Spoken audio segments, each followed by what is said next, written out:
Joining me now via Skype from New Jersey is Dalia Fahmy. She's an associate professor of political science at Long Island University. Thank you very much for taking the time to speak to us.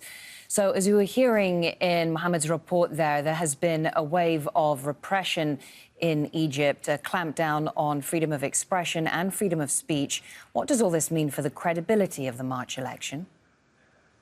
So the March election, especially with today, the announcement of the candidacy, none of this is a surprise.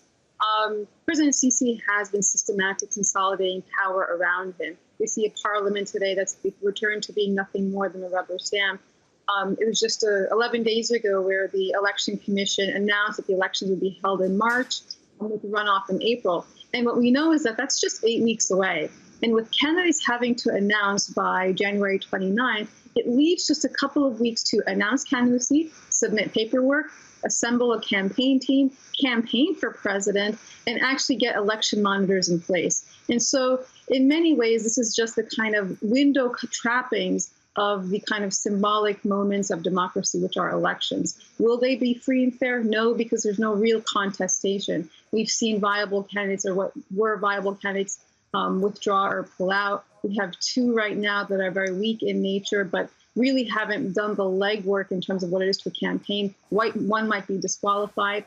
And so what we're looking at is exactly almost 7 years after the initial Arab Spring in 2011, is that we are returning to a time where our elections are nothing more than window trappings of the vestiges of democracy, but not really institutions that lead to the voice of the people to be heard. So an election to rubber stamp the existing reality, Sisi's rule.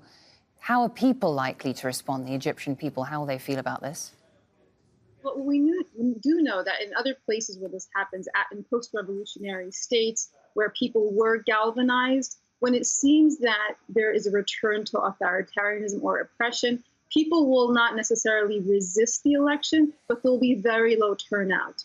And the turnout will be resulting in reporting of, 90% are in favor of President Sisi. And I think this leads to a deeper concern of that people are no longer convinced with the democratic apparatus or see real legitimacy in this process.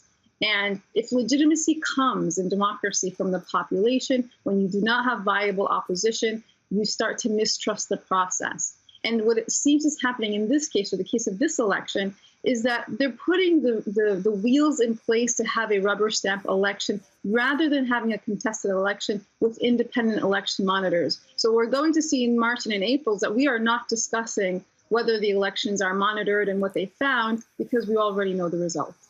Dalia Fahmy, thank you very much for sharing your analysis with us. Thank you.